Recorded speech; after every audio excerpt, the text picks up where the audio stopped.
নমস্কার আমার সকল প্রিয় ছাত্রছাত্রী। আমি আজকে আবারও তোমাদের কাছে কিছু শর্ট কোশ্চেন নিয়ে এসেছি এবং এই প্রশ্নগুলো তোমরা সবাই দেখবে। আগের প্রশ্নগুলো হয়তো তোমরা সবাই দেখেছো। এই প্রশ্নগুলো কিন্তু তোমাদের অনেক কাজে লাগবে। চাকরি পরীক্ষা থেকে শুরু করে এবং ক্লাস 11 তাদেরও একদম সিলেবাসে রয়েছে প্রশ্নগুলো, তোমাদের কিন্তু সবগুলো লাগবে। তো দেখো আজকের প্রথম প্রশ্ন, আন্দামান ও নিকোবর দ্বীপপুঞ্জের সর্বোচ্চ শৃঙ্গের নাম কি? আন্দামান ও নিকোবর দ্বীপপুঞ্জের সর্বোচ্চ শৃঙ্গের নাম কি? এই দেখো, তাহলে এইখানটা কি আছে? Mount Harriet, Saddle Peak, Mount Thuillier, Mount Diavolo. তাহলে এইখানটায় দেখো কোনটা আমাদের আন্দামান নিকোবর দ্বীপপুঞ্জের সর্বোচ্চ শৃঙ্গের নাম হলো কি? এই সেডেল পিক। সেডেল পিক হলো আন্দামান নিকোবর দ্বীপপুঞ্জের সর্বোচ্চ শৃঙ্গ। তোমাদের আমি একটা ম্যাপ দেখাচ্ছি। দেখো, এই যে এটা হলো আন্দামান নিকোবর দ্বীপপুঞ্জের ম্যাপ। এটা কিন্তু আন্দামান নিকোবর দ্বীপপুঞ্জের ম্যাপ। এখানে দেখো, এই যে দেখো, এটা নর্থ আন্দামান, উত্তর আন্দামান। এই যে জায়গাটা, এই যে একদম উপরে দেখাচ্ছি। দেখো এই যেখানটা আমার এই যে হাতের সিম্বলটা যেখানটায়, এখানটায়। আর এখানটা দেখো, এই যে আমি দেখাচ্ছি, এই যে দেখো সেডেল পিক লেখাই আছে, সেডেল পিক। তার মানে একদম নর্থ আন্দামানের মধ্যে অবস্থিত, একদম উপরের দিকে সেডেল পিক। এটা হলো সর্বোচ্চ শৃঙ্গ। আর আগে একটু ম্যাপটা একটু দেখে নাও। দেখো না কী আছে, এখানে নর্থ আন্দামান আছে, তারপরে এখানটা দেখো কী আছে, মিডিল আন্দামান, আর এখানে লেখা আছে লোয়ার আন্দামান। তাহলে আন্দামান এখানে তিনটা ভাগ দেখো, নর্থ আন্দামান, মিডিল আন্দামান, আর এটা লোয়ার আন্দামান। ওকে, এই হলো আন্দামান। আর নিচে দেখো পোর্ট ব্লেয়ার, রাজধানী। তাহলে আন্দামান নিকোবর দ্বীপপুঞ্জের যে রাজধানী পোর্ট ব্লেয়ার, সেটা দেখো কোন জায়গাটায় অবস্থান করছে। এই যে জায়গাটা, এটা পোর্ট ব্লেয়ার। তাহলে আন্দামান, তাহলে আমরা কি জানলাম? যে আন্দামানের তিনটা ভাগ, নর্থ আন্দামান, মিডিল আন্দামান, আর লোয়ার আন্দামান। আর লোয়ার আন্দামানের মধ্যে অবস্থান করছে কি? Port Blair. আর একদম নর্থ আন্দামান, যেটা নর্থ আন্দামানের মধ্যে কিন্তু অবস্থান করছে সেডেল পিক। ওকে, আর এটা কিন্তু পুরোটাই কোন সাগরে? বঙ্গোপসাগরে কিন্তু। তাহলে তোমাদের একদম সব কিছু জানা হয়ে যাচ্ছে। নিচে দেখো, এখানটা আছে লিটিল আন্দামান। এই যে দেখো, এটা আন্দামান হলো ছোটো আন্দামান, লিটিল আন্দামান। এই যে, তাহলে এখানটা তিনটা আছে, এই যে আন্দামান। আর আমাদের এখানটা পুরোটা আন্দামান ও নিকোবর দ্বীপপুঞ্জ। তাহলে এই পুরোটা, এই লোয়ার লিটিল আন্দামান পর্যন্তই কিন্তু এটা পুরোপুরি একদম আন্দামান। আর নিচে দেখো, নিচে যেটা দেখছো সেটা হলো নিকোবর। নিকোবর দেখো, প্রথমে স্টার্টিংয়ে দেখো হচ্ছে কার নিকোবর। এখানে সবার উপরে দেখো হচ্ছে কার নিকোবর। এই যেটা দেখাচ্ছে, এটা কার নিকোবর। এই কার নিকোবর থেকে শুরু হয়েছে দেখো, কার নিকোবর। এরপরে দেখো এটা পুরো নিকোবর আইল্যান্ড। আর উপরেরটা কি? আন্দামান আইল্যান্ড। এটা আন্দামান দ্বীপপুঞ্জ, আর নিচেরটা নিকোবর দ্বীপপুঞ্জ। মাঝখানে অন্য ভাগ আছে, একদম সমুদ্র, পুরোটাই সমুদ্র। এখানে দেখো প্রথমে কি কার নিকোবর।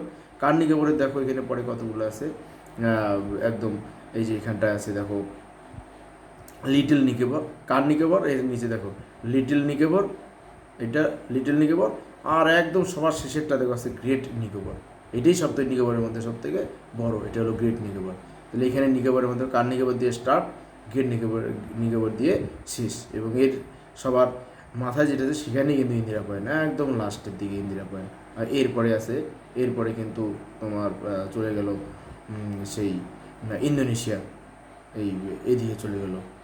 ওকে, আচ্ছা, তাহলে এইটা হলো আমাদের হলো আন্দামান নিকোবর দ্বীপপুঞ্জের ম্যাপ এবং বিভিন্ন দ্বীপগুলো, যে কোনটা কোথায় অবস্থান করছে। তোমরা কিন্তু সবাই একটু দেখে নিলে কিন্তু এটা কিন্তু ভীষণ একটা প্রয়োজনীয় জিনিস। তোমরা এর একটা ম্যাপ একটা পেয়ে গেলে, এটা কোথায়? বে অফ বেঙ্গলে। এই যে দেখো একটা দ্বীপ দেখেছো, এই যে এখানটা দেখো একটা দ্বীপ, এই যে একটা দ্বীপ। এই দ্বীপটা হলো এই যে সেন্টিনেল আইল্যান্ড। এই যে হলো সেন্টিনেল আইল্যান্ড। পরে তোমাদেরকে এই সম্পর্কে আমি বলছি। ওকে, তো চলো আমরা আবার শর্ট কোশ্চেনে চলে যাই। এটা একটা জানা হয়ে গেল। আচ্ছা, নেক্সট, তাহলে আমাদের আন্দামান নিকোবর দ্বীপের সর্বোচ্চ শৃঙ্গের নাম কি? Saddle pick. যদি বলে সেডেল পিক কোথায়, যেটা একদম নর্থ আন্দামানে সব থেকে উপরে। ওকে, আচ্ছা, নেক্সট কী আছে দেখো, 10 ডিগ্রি চ্যানেল দ্বারা বিচ্ছিন্ন আন্দামান ও নিকোবর দ্বীপপুঞ্জ, বৃহৎ আন্দামান ও ক্ষুদ্র আন্দামান, মিনিকয় ও লাক্ষাদ্বীপ কোনোটি নয়। এর অ্যান্সার কোনটা হবে? 10 ডিগ্রি চ্যানেল ভাগ করেছে কোনটা বলো তো? আন্দামান ও নিকোবর দ্বীপপুঞ্জকে। আন্দামান আর নিকোবর দ্বীপপুঞ্জ ভাগ করে 10 ডিগ্রি চ্যানেল। আমি আবারও তোমাদেরকে একটু ম্যাপটা দেখাচ্ছি। ম্যাপটার মধ্যে দেখো, এই যে দেখো এখানে কত দেওয়া আছে, দেখো এখানে এই যে 11 ডিগ্রি নর্থ দেখেছো এখানটা। এই যে দেখো 11 ডিগ্রি নর্থ। এই যে দেখো আন্দামানের এই মাঝখান দিয়ে গেছে, তার নিচে কি আছে? যে লিটিল আন্দামান। তাহলে নর্থ আন্দামান থেকে শুরু করে একদম লিটিল আন্দামান, এই পুরোটা কিন্তু আন্দামান। তাহলে লিটিল আন্দামানের নিচে দেখো, তাহলে 11-র নিচে কত আসবে? 10 আসবে, কারণ নিচ থেকে অক্ষরেখার মান বাড়তে বাড়তে এটা 11, তারপর 12, 13 14 করে উপরের দিকে যাবে একদম। এইবার দেখো এই 11-এর পরে নিচে কত আছে 10, তার মানে দেখো লিটিল আন্দামানের নিচে এই যে ফাঁকা জায়গাটা আছে আর নিচে কার নিকোবর, এই ফাঁকা জায়গাটা হলো কি বলতো 10 ডিগ্রি চ্যানেল। তাহলে 10 ডিগ্রি চ্যানেলই কিন্তু ভাগ করেছে, উপরে হলো কি আন্দামান আর নিচে হলো কি নিকোবর দ্বীপগুলো সব, মানে উপরে সমস্ত আন্দামান দ্বীপপুঞ্জ আর নিচে সব নিকোবর দ্বীপপুঞ্জ, এই মাঝখানে রয়েছে কি 10 ডিগ্রি চ্যানেল। তাহলে 10 ডিগ্রি চ্যানেলের উপরে হলো আন্দামান দ্বীপপুঞ্জ আর 10 ডিগ্রি চ্যানেলের নিচে হলো নিকোবর দ্বীপপুঞ্জ, আর ভাগগুলো সব সেই আলাদা আলাদা ভাগ, আন্দামান ও নিকোবর দ্বীপপুঞ্জের ভাগ। তাহলে আমরা এই মিডিল বরাবর যেটা বলি সেটা হলো 10 ডিগ্রি চ্যানেল। ওকে, আচ্ছা নেক্সট দেখো, নেতাজি সুভাষচন্দ্র বসু যে দ্বীপের নামকরণ করেন শহীদ দ্বীপ, সেটি হলো কোনটার নাম করেছেন শহীদ দ্বীপ? নেতাজি সুভাষচন্দ্র বসু যে দ্বীপের নাম করেন শহীদ দ্বীপ, সেটি কোনটা? শহীদ দ্বীপ। তো নেতাজি শহীদ দ্বীপ যেটাকে বলেছেন সেটা হলো এই আন্দামানকে, আন্দামান দ্বীপপুঞ্জকে, আন্দামান দ্বীপপুঞ্জ যেটা আন্দামান দ্বীপপুঞ্জের তিনি নাম দিয়েছিলেন কি শহীদ দ্বীপ। তার মানে কি পুরোটা একদম পুরো আন্দামান যে উপরে যেটা আছে একদম কার নিকোবরের উপর থেকে যতটুকু আছে পুরো আন্দামান নিকোবর দ্বীপপুঞ্জ, এই আন্দামান নিকোবর দ্বীপপুঞ্জগুলো কি তিনি নাম রেখেছিলেন সুভাষচন্দ্র বসু, নাম দিয়েছিলেন কি শহীদ দ্বীপ। ওকে, শহীদ দ্বীপ। নেক্সট দেখো কি আছে, মিনিকয় ও লাক্ষাদ্বীপ পৃথক হয়েছে যে চ্যানেল দ্বারা, তা হলো মিনিকয় আর লাক্ষাদ্বীপ পৃথক হয়েছে যে চ্যানেল দ্বারা, তা হলো 9 degree channel, 8 degree channel, 10 degree channel, 11 degree channel. এটা 9 ডিগ্রি চ্যানেল। 9 degree channel. এটা ভারতের ম্যাপ থাকলে তোমাদেরকে দেখানো যেত আরও ভালো করে। আচ্ছা, এটা অ্যাকচুয়ালি আরব সাগরের মধ্যে অবস্থান করেছে, আমার কাছে এই মুহূর্তে এখানটায় ম্যাপটি নেই। এটা আরব সাগরের মধ্যে অবস্থান করেছে, মিনিকয় এবং লাক্ষাদ্বীপ যে দ্বীপপুঞ্জ, এবং মিনিকয় এবং লাক্ষাদ্বীপ সেখানেও দুটো দ্বীপ, এই দ্বীপ দুটো আলাদা হয়েছে 9 ডিগ্রি চ্যানেল দ্বারা। এটা একটু মনে রেখো, 9 ডিগ্রি চ্যানেল দ্বারা। নেক্সট দেখো, আন্দামানের বৃহত্তম দ্বীপ কোনটা? আন্দামানের বৃহত্তম দ্বীপ কোনটা? উত্তর আন্দামান, মধ্য আন্দামান, পূর্ব আন্দামান, দক্ষিণ আন্দামান। তোমরা নিজেরাই এইখানটায় দেখে নাও এর সব থেকে বড় কোনটা। উত্তর আন্দামান, মিডিল আন্দামান, নর্থ আন্দামান আছে, মিডিল আন্দামান আছে, লোয়ার আন্দামান আছে। তাহলে সব থেকে আন্দামানের সব থেকে বড় দ্বীপ কোনটা? এটাতে সব থেকে বড় কিন্তু এই যে উপরেরটা, এই উপরেরটাতে সব থেকে বড় দ্বীপ। তাহলে এটা সব থেকে বড় দ্বীপ কি উত্তর? এটার থেকে দেখো বড় হলো কোনটা হতো? মিডিলটা, মধ্য। তাহলে সব থেকে বড় কিন্তু এখানটা কিন্তু এই যে মিডিলটা, মধ্য আন্দামান হলো সব থেকে কিন্তু বড়। ওকে, তাহলে আমরা আমাদের কোশ্চেনে চলে যাই। তাহলে এখানে সব থেকে বড় কোনটা? মধ্য আন্দামান। তা আন্দামানের বৃহত্তম দ্বীপের কোনটা? মধ্য আন্দামান, মানে মাঝখানেরটা।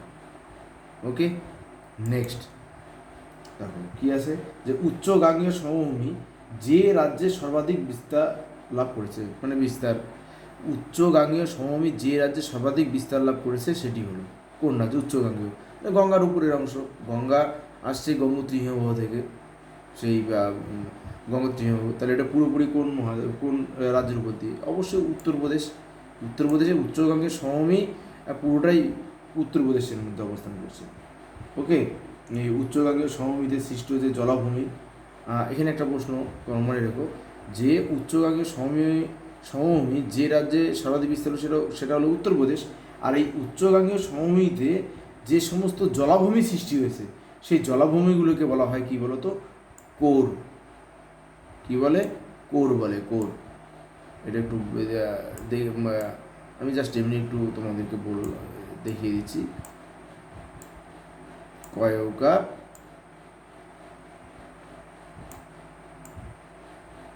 বসে গেল, কোর। ওকে, এটা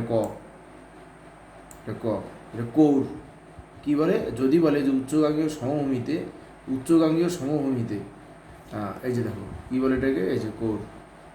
উচ্চগাঙ্গীয় সমভূমিতে যেটা যে জলাভূমিটা অবস্থান করেছে তার নাম কি? সেটার নাম হলো কৌর। ওকে, মনে রেখো। আচ্ছা, নেক্সট, জেমু হিমবাহ যে রাজ্যে অবস্থিত, জেমু অবশ্যই এটা কোথায় হবে? এটা সিকিম, কারণ জম্মু হিমবাহ থেকে কিন্তু উৎপন্ন হয়েছে কোন নদী? তিস্তা নদী। তিস্তা নদী কিন্তু জম্মু হিমবাহ থেকে উৎপন্ন হয়েছে। তাহলে অবশ্যই জম্মু হিমবাহটা কোথায়? সিকিমে। সিকিমের রাজধানী গ্যাংটক। আচ্ছা, নেক্সট দেখো, নেতাজি সুভাষচন্দ্র বোস স্বরাজ দ্বীপ বলেন কোনটাকে? স্বরাজ দ্বীপ। নেতাজি সুভাষচন্দ্র বোস স্বরাজ দ্বীপ বলেন কোনটা? নিকোবরকে, আন্দামানকে, মিনিকয়কে, লাক্ষাদ্বীপকে। এটা কোনটাকে বলা হয়? নিকোবরকে। নিকোবরকে। আর আন্দামানের নাম দিয়েছিলেন কি? আন্দামান, আন্দামানে যেটা নাম দিয়েছিলেন নেতাজি সুভাষচন্দ্র বসু যে দ্বীপের নাম করেন শহীদ দ্বীপ, শহীদ দ্বীপ বলা হয় কিন্তু আন্দামানকে। ওকে, শহীদ দ্বীপ কোনটা? আন্দামানকে। আর স্বরাজ দ্বীপ কোনটা? নিকোবরকে। মানে ম্যাপের মধ্যে দেখাচ্ছি, এই যে পুরোটা একদম একদম পুরো আন্দামান, এই আন্দামান দ্বীপের সবগুলোর নাম দিয়েছিলেন তিনি, পুরো আন্দামানের যে নাম, সে আন্দামানের দিলেন শহীদ দ্বীপ। আর এখানে পুরো যে নিকোবর আছে, নিকোবরের তিনি নাম দিয়েছিলেন কি? স্বরাজ দ্বীপ। ওকে, তাহলে এইটা অ্যাকচুয়ালি কি? এটার নাম কি? এটার নাম হলো শহীদ দ্বীপ, আর এটা হলো স্বরাজ দ্বীপ। এটা শহীদ, এটা স্বরাজ দ্বীপ। আচ্ছা, নেক্সট, পূর্ব উপকূলে বৃহত্তম হ্রদের নাম কি? পূর্ব উপকূল, ভারতের যে পূর্ব উপকূল, পূর্ব উপকূলের সব থেকে বড় হ্রদ, পূর্ব উপকূলের সব থেকে বড় হ্রদ মানে বৃহত্তম হ্রদের নাম হলো কলেরু। পূর্ব উপকূলের বৃহত্তম হ্রদের নাম কি? কলেরু হ্রদ। ওকে, গোদাবরী আর কৃষ্ণা নদীর মাঝখানে, মাঝখানে বলতে সাইডে উপকূল বরাবরই অবস্থান করেছে এই কলেরু পূর্ব উপকূলে। নেক্সট, তামিলনাড়ু থেকে তামিলনাড়ু থেকে শ্রীলঙ্কাকে বিচ্ছিন্ন করেছে। তামিলনাড়ু থেকে শ্রীলঙ্কাকে বিচ্ছিন্ন করেছে পক প্রণালী ও মান্নার উপসাগর, পক প্রণালী ও কঙ্কন উপকূল, কলিঙ্গ হ্রদ, কলেরু হ্রদ। এখানে কোনটা? এখানে কোনটা তামিলনাড়ু থেকে শ্রীলঙ্কাকে বিচ্ছিন্ন করেছে? অবশ্যই কোনটা? পক প্রণালী ও মান্নার উপসাগর। ভারতের ম্যাপের একদম শেষের দিকে আছে কিন্তু পক প্রণালী আর মান্নার উপসাগর তামিলনাড়ু থেকে শ্রীলঙ্কাকে বিচ্ছিন্ন করেছে। আচ্ছা, নেক্সট, নিচের কোন দ্বীপের নতুন নাম নেতাজি সুভাষচন্দ্র বোস দ্বীপ? ওকে, কোন দ্বীপ? নেতাজি সুভাষচন্দ্র বোস নিচে কোন দ্বীপের নতুন নাম নেতাজি সুভাষচন্দ্র বোস? সেটা হলো কি? রস দ্বীপ। রস দ্বীপের আরেক নাম কি? নেতাজি সুভাষচন্দ্র বোস দ্বীপ। আচ্ছা, নেক্সট, উইকিপিডিয়া ও অন্যান্য সূত্র অনুযায়ী ভারতের মোট দ্বীপ আর দ্বীপপুঞ্জের সংখ্যা কয়টা? ভারতের মোট দ্বীপ আর দ্বীপপুঞ্জের সংখ্যা, এটা কিন্তু ভালো প্রশ্ন। যে উইকিপিডিয়া এবং অন্যান্য সূত্র অনুযায়ী ভারতের মোট দ্বীপ ও দ্বীপপুঞ্জের সংখ্যা কয়টি? ভারতের মোট দ্বীপ ও দ্বীপপুঞ্জের সংখ্যা কয়টা? 1382টি। ওকে, কয়টা? 1382টি দ্বীপ। নেক্সট, আচ্ছা, অঙ্গি, জারোয়া, সেন্টিনেলিস উপজাতি দেখা যায় নিকোবর দ্বীপে, আন্দামান দ্বীপে, মিনিকয় দ্বীপে, লাক্ষাদ্বীপে। এটা কোন দ্বীপে দেখা যাবে? অবশ্যই এটা দেখা যাবে কোথায়? আন্দামান দ্বীপে। আন্দামান দ্বীপে অঙ্গি, জারোয়া, সেন্টিনেলিস উপজাতি দেখা যায়। সেন্টিনেলিস, এই যে উপজাতি সেন্টিনেলিস, দেখো এখানটা আমি আগে দেখিয়েছিলাম সেন্টিনেলিসটা। এই যে দেখো এখানে, এই যে সেন্টিনেলিস দ্বীপ, এই সেন্টিনেলিস দ্বীপ, এটা এই যে এটা এটা হলো সেন্টিনেলিস দ্বীপ। এই সেন্টিনেলিস দ্বীপটা কোথায় অবস্থান করছে? আন্দামানে। এটা পুরোটাই একদম লিটল আন্দামান, তার মানে পুরোটাই আন্দামান। তাহলে সেন্টিনেলিসটা কোথায় অবস্থান করেছে? পুরোপুরি একদম এই আন্দামানে অবস্থান করেছে। তাহলে এখানে সেন্টিনেলিস সহ যে সমস্ত উপজাতি রয়েছে, যে সমস্ত উপজাতি রয়েছে সেগুলো হলো অঙ্গি, জারোয়া, এরাও রয়েছে, কিন্তু এরা সবাই আন্দামান দ্বীপে রয়েছে। ওকে, সেন্টিনেলিস সম্পর্কে বহু তথ্য আছে, তোমাদেরকে পরে আমি একটা ভিডিও করে তোমাদের শোনাবো, খুব ভালো লাগবে, দেখবে আমি শোনাবো না। আচ্ছা, নেক্সট দেখো, কতগুলো দ্বীপ নিয়ে আন্দামান আর নিকোবর দ্বীপপুঞ্জ গঠিত? এই যে ম্যাপটা যে তোমাদেরকে দেখালাম, এই যে আন্দামান ও নিকোবর দ্বীপপুঞ্জ, এখানে দেখা যায় এখানে কত দ্বীপ আছে। এই দেখো ছোটো ছোটো অনেক দ্বীপ আছে, একদম উপর থেকে আন্দামানে তো এইটুক তো আন্দামান, আবার এদিকে নিকোবর, এই সবগুলোতে অনেক ছোটো ছোটো দ্বীপ আছে। এখানে টোটাল দ্বীপ আছে 265টি। কটি দ্বীপ আছে? 265টি দ্বীপ আছে টোটাল। 265খানা দ্বীপ আছে আন্দামান ও নিকোবর দ্বীপপুঞ্জ। ওকে, অনেক সময় এটা বলতে পারি যে আন্দামান ও নিকোবর দ্বীপপুঞ্জ টোটাল কতগুলো দ্বীপের সংখ্যা?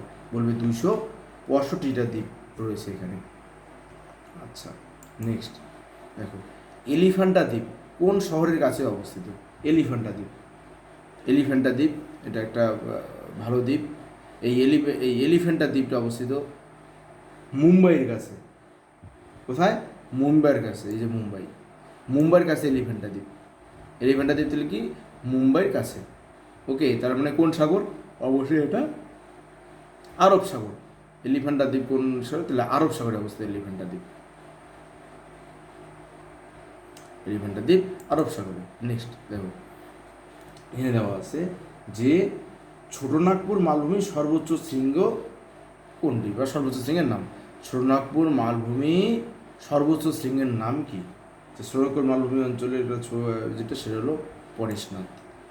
জানি না যে ছোটনাগপুর মালভূমি অঞ্চলের সর্বোচ্চ শৃঙ্গের নাম কি? পরেশনাথ। ছোটনাগপুর মালভূমি অঞ্চলে প্রচুর আকরিক পাওয়া যায়, এর জন্য একে ছোটনাগপুর মালভূমি অঞ্চলকে কী বলে, এখানে প্রচুর খনিজ পাওয়া যায়, খনিজ প্রচুর ছোটনাগপুর মালভূমি অঞ্চলে। হ্যাঁ, প্রচুর খনিজ সম্পদ আছে এখানটা, কয়লা থেকে শুরু করে সমস্ত কিছু পরিপূর্ণ এখানটা। নেক্সট, ভারতের উচ্চতম লবণাক্ত হ্রদের নাম কি? ভারতের উচ্চতম লবণাক্ত হ্রদ একদম সবার উপরে, অবশ্যই এটা কোন হ্রদ? এটা প্যাংগং হ্রদ। ভারতের একদম সর্বোচ্চ হলো কোনটা? এই প্যাংগং হ্রদ। এই প্যাংগং হ্রদ নিয়ে কিন্তু চীনের সঙ্গে ভারতের বিবাদ হয়, এবং এই প্রায় কিছু অংশ চীনের দখলে, কিছু অংশ ভারতের দখলে রয়েছে প্যাংগং হ্রদ। ওকে, নেক্সট, মেঘালয় মালভূমির সর্বোচ্চ শৃঙ্গের নাম কি? মেঘালয় মালভূমির সর্বোচ্চ শৃঙ্গের নাম আমরা সবাই জানি যে মেঘালয় মালভূমির সর্বোচ্চ শৃঙ্গের নাম হলো নকরেক। কি নাম? নকরেক। নকরেক হলো মেঘালয় মালভূমির সর্বোচ্চ শৃঙ্গ। যেগুলো কোন পাহাড়ে? মেঘালয়ে অনেকগুলো পাহাড় রয়েছে, গারো, খাসি, জয়ন্তী। এই নকরেক হলো কিন্তু গারো পাহাড়ের সর্বোচ্চ শৃঙ্গ। কিন্তু তাহলে একদিকে যেমন গারো পাহাড়ের সর্বোচ্চ শৃঙ্গ, সেটি মেঘালয় মালভূমিরও সর্বোচ্চ শৃঙ্গ। মেঘালয় কিন্তু একটা রাজ্য, এটা মালভূমি, পুরোটা একটা উঁচু ঢিপি টাইপের।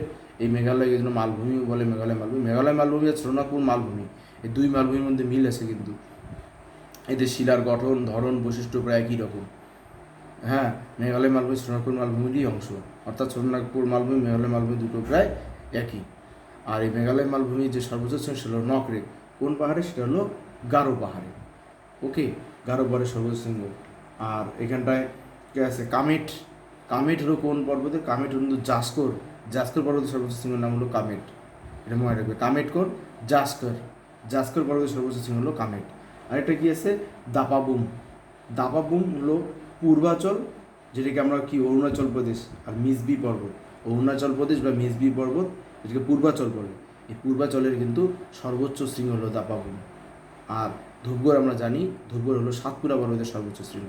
তাহলে এখানে কোনটা কার সেটা মনে রাখবে। নকরেক গারো পাহাড়ের, কামেট জাস্কর, আর দাপাবুম কোনটা? পূর্বাচল, যেটা অরুণাচল বলি আমরা, মিসবি পর্বত যেটাকে বলি। আর ধূপগড় হলো কি? সাতপুরা পর্বতের সর্বোচ্চ শৃঙ্গ। সাতপুরা কিন্তু নিজে একটা স্তূপ পর্বত। ওকে, তাহলে অনেকগুলো প্রশ্ন কিন্তু এখানে জানা হলো, সবগুলোকে রিপিট করে করে মনে রাখবে। আচ্ছা, এখানটা দেখো, পশ্চিমবঙ্গের সর্বোচ্চ শৃঙ্গের নাম কি? পশ্চিমবঙ্গের সর্বোচ্চ শৃঙ্গের নাম হলো সান্দাকফু। আমরা সবাই জানি পশ্চিমবঙ্গের সর্বোচ্চ শৃঙ্গের নাম কি? সান্দাকফু। যদি বলে কোন পর্বতের? যে সিঙ্গালীলা পর্বতের সর্বোচ্চ শৃঙ্গের নাম হলো সান্দাকফু। কী পর্বত? সিঙ্গালীলা পর্বতের সর্বোচ্চ শৃঙ্গের নাম হলো কি? সান্দাকফু। এরপরে দেখা যাচ্ছে অমরকণ্টক হলো মহাকাল পর্বতের সর্বোচ্চ শৃঙ্গ। কী বললাম? মহাকাল পর্বতের সর্বোচ্চ শৃঙ্গের নাম হলো অমরকণ্টক। আর এখানে কি আছে দেখো, গুডউইল বা সদ্ভাগা। এই গুডউইল বা সদ্ভাগা হলো বিন্দু পর্বতের সর্বোচ্চ শৃঙ্গ। আমরা জানি সিন্ধু, তারপরে সাতপুরা, বিন্দু, এই দুটো কিন্তু স্তূপ পর্বত। এই বিন্দু পর্বতের সর্বোচ্চ শৃঙ্গ হলো কি? গুডউইল বা সদ্ভাগা। ওকে, আর এখানে কি আছে? মুলানগিরি হলো বাবা বুদান পাহাড়, যেটা কর্ণাটকে অবস্থিত। বাবা বুদান, এই বাবা বুদান পাহাড়ের সর্বোচ্চ শৃঙ্গ হলো মুলানগিরি। তাহলে তোমরা সবগুলো কিন্তু এখানে জানবে। সান্দাকফু সিঙ্গালীলা পর্বত শ্রেণী, অমরকণ্টক হলো মহাকাল পর্বতের সর্বোচ্চ শৃঙ্গ, গুডউইল বা সদ্ভাগা হলো বিন্দু পর্বতের সর্বোচ্চ শৃঙ্গ, বিন্দু পর্বত নিজেও একটা স্তূপ পর্বত, আর মুলানগিরি হলো বাবা বুদান পাহাড়, কর্ণাটকের বাবা বুদান পাহাড়ের সর্বোচ্চ শৃঙ্গ। নেক্সট, আচ্ছা, ভারতে অবস্থিত হিমালয়ের সর্বোচ্চ শৃঙ্গের নাম কি? ভারতে অবস্থিত হিমালয় পর্বতের সর্বোচ্চ শৃঙ্গ, এটা মোটামুটি আমরা সবাই জানি, সবাই দেখতেও যাই, সেটা হলো কাঞ্চনজঙ্ঘা। ওকে, কাঞ্চনজঙ্ঘা এটা বিশ্বের তৃতীয়, ভারতে অবস্থিত হিমালয়ের সর্বোচ্চ শৃঙ্গ হলো কাঞ্চনজঙ্ঘা, আর বিশ্বের মধ্যে হলো তৃতীয়। বিশ্বের সব থেকে উঁচু হলো মাউন্ট এভারেস্ট, তারপরে কেটু বা গডওয়াইনস্টিন, আর কাঞ্চনজঙ্ঘা হলো কি তৃতীয়, বিশ্বের তৃতীয়। ওকে, নেক্সট এটা দেখো, নেপালে মহাভারত লেক, নেপালে মহাভারত লেক নামে পরিচিত, মানে মহাভারত লেক কাকে বলে? মহাভারত লেক নামে। এখানটা কি আছে? হিমাদ্রি হিমালয়, হিমাচল হিমালয়, শিবালিক হিমালয়, আর টেথিস হিমালয়, কোনটাকে বলে? হিমাদ্রি। এই হিমাদ্রি হিমালয়, মানে সবার উপরে কি টেথিস, তারপরে হিমাদ্রি, পরে হিমাচল, পরে শিবালিক, তাই না? সবার উপরে কি হিমালয় পর্বত, যদি আমি এটাকে ধরি, এটা হিমালয় পর্বত, তাহলে সবার উপরেরটা হলো কি টেথিস, তারপরে কি টেথিসের পরের যেটা আছে সেটা হলো হিমাদ্রি, তারপরেরটা হিমাচল, তারপরেরটা হলো শিবালিক। এইরকম করে কিন্তু আমাদের পর্বতের 4টা ভাগ করেছে। তাহলে সব থেকে যেটা উপরেরটার পরেরটা যেটা আছে সেটা হলো হিমাদ্রি হিমালয়। এই হিমাদ্রি হিমালয়টাই কিন্তু কি নেপালে মহাভারত লেক নামে পরিচিত। নেক্সট এখানে দেখো, লিপু লেক গিরিপথটি অবস্থিত। লিপু লেকটা কোথায় অবস্থিত? লিপু লেক গিরিপথটা একটা বিখ্যাত গিরিপথ কিন্তু লিপু লেক। হ্যাঁ, এই লিপু লেক গিরিপথটা দিয়ে কিন্তু মানে এক জায়গা থেকে আরেক জায়গায় যাওয়া যায়, বিশেষ করে সেটা হলো কোনটায়? উত্তরাখণ্ডে। এই লিপু লেক গিরিপথটি দেখা যায় কোথায়? উত্তরাখণ্ডে। উত্তরাখণ্ডের রাজধানীর নাম কি? দেরাদুনে কিন্তু অবস্থান করেছে অরণ্য গবেষণা কেন্দ্র আমাদের দেরাদুনে। আচ্ছা, হিমাচল প্রদেশের রাজধানী সিমলা, আর লাদাখের রাজধানী লে, আর সিকিম গ্যাংটক। আচ্ছা, লাস্ট, অটল টানেল অবস্থিত। অটল টানেল কোথায় অবস্থিত? অটল টানেল অবস্থিত একদম, এটা অটল টানেল অবস্থিত হলো পীরপাঞ্জাল পর্বতের এখানে হলো অটল টানেল। তোমরা নাম শুনেছো, মানালি যেটা আছে সেটা হিমাচল প্রদেশ কিন্তু আছে। এই মানালি ও লাহুল স্পিতি উপত্যকার মধ্যে সংযোগ স্থাপন করেছে। কোনটা? এই যে অটল টানেল। তাহলে অটল টানেল কোনটা? যে মানালি ও লাহুলকে যুক্ত করেছে কোথায়? স্পিতি উপত্যকার মধ্যে এই সংযোগ স্থাপন করেছে কিন্তু এই অটল টানেল। এটা সব থেকে বড় একটা টানেল, অটল টানেল। তাহলে এটা যদি বলে অটল টানেল কার সঙ্গে সংযোগ স্থাপন করেছে? যে হিমাচল প্রদেশের মানালি ও লাহুল থেকে স্পিতি উপত্যকার মধ্যে সংযোগ স্থাপন করেছে, একদম লাদাখে। আচ্ছা, আর এখানেই কিন্তু অবস্থান করেছে এই সোলাং ভ্যালি, রোটাং পাসের কাছে। আর এটা কিন্তু সোলাং ভ্যালি আর রোটাং পাসের কাছেই কিন্তু অবস্থান করেছে এই অটল টানেলটা। তাহলে এই যে প্রশ্নগুলো তোমাদেরকে বললাম, এই প্রশ্নগুলো কিন্তু সবগুলোই একদম তোমাদের লাগবে, এবং তোমরা সবাই এই প্রশ্নগুলো দেখবে, তাহলে তোমরা সহজেই এগুলো মনে থাকবে, এবং বারবার যদি তোমরা দেখো তাহলে এই প্রশ্নগুলো তোমরা অবশ্যই পাবে। আর এই ম্যাপটা যে দেখালাম, এই ম্যাপটা দেখে তোমরা কিন্তু আন্দামান ও নিকোবর দ্বীপপুঞ্জ সম্পর্কে তোমাদের একটা সুন্দর কনসেপ্ট তৈরি হয়ে যাবে, এবং এই সম্পর্কে তোমরা অনেক কিছু জানতে পারবে, বুঝতে পারবে, এবং এরপরে তোমরা নিজেরাই একটা ম্যাপ কিনবে, সেই ম্যাপটা একদম চোখের সামনে রাখবে, এবং তোমরা সেখানে এই সবগুলো ছোটো ছোটো দ্বীপ জায়গা সবগুলো তোমরা কিন্তু দেখতে পাবে। তাহলে মনে রাখতে হবে যে কোনটাকে কত ভাগে কোনটাতে কতগুলো দ্বীপ আছে, সেটা কোনটার ভাগ কোনটাতে পড়েছে, সবগুলো তার মাঝখানে কোনটা কাকে আলাদা করেছে, সবগুলো কিন্তু এটার মধ্যে আছে। তাহলে আশা করি তোমরা ম্যাপ সহ সব কোশ্চেনগুলো সবাই লক্ষ্য করবে এবং ফলো করবে, তাহলে তোমরা এই প্রশ্নগুলো তোমাদের খুব ইজি হয়ে যাবে, এবং তোমরা সহজেই বলতে পারবে, এবং পরীক্ষা আসলে তোমরা লিখতেও পারবে।